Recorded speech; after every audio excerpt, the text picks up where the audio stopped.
This is my own book and the first copy that they gave me of my book. And I just noticed that I almost cracked it in half. I was so excited before the show. I was jumping up and down and doing this. I don't know my own strength because I almost split it in half like we're in a karate class. Anyway, we are celebrating This Must Be the Place. This book is the story of our lives, John and Rach and Isabeau and then Bella, during the pandemic. It's the only time in my life I can think that the whole world went through the same thing, and a really dramatic, traumatic time for all of us in so many different ways. So this is our record of that. It has John's cocktails and over 125 of my recipes. Heads up, I turned in about 350, so that breaks my heart because that's all they put in there. But there's a lot of great essays. So my friend is a #1 New York Times bestseller many times over with over 75 million books in print.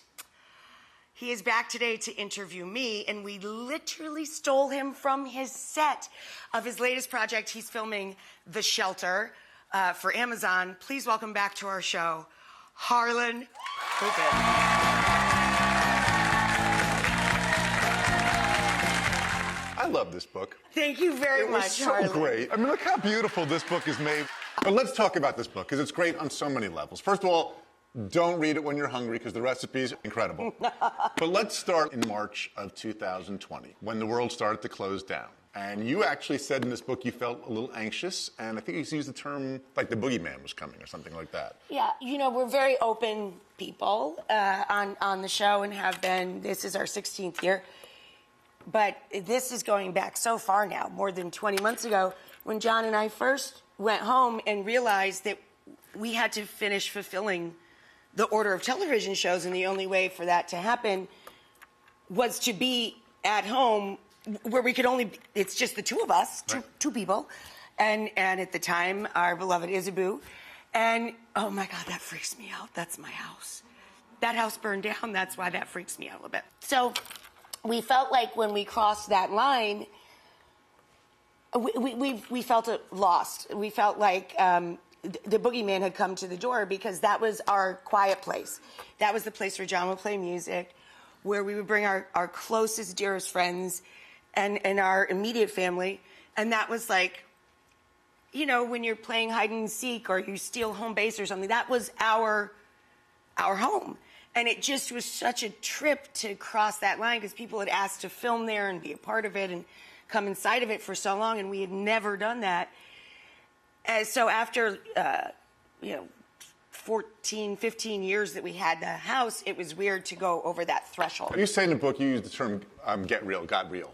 Yeah. Why don't you tell people what you mean by that? I wanted the book to be a reflection about several things, really analyzing what home means to all of us after great loss, really understanding what it is to show people everything, to be raw with them and share the darkest and toughest times, to be completely transparent with other human beings, becomes strangely cathartic. When you go through loss, we started getting all of these letters and all of this emotion and all of this kind of beauty back into our lives in a very different way.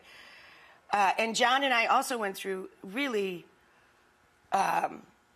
it's sort of like a post-syndrome sort of a thing. It was many days after we watched our house burn, 4 days.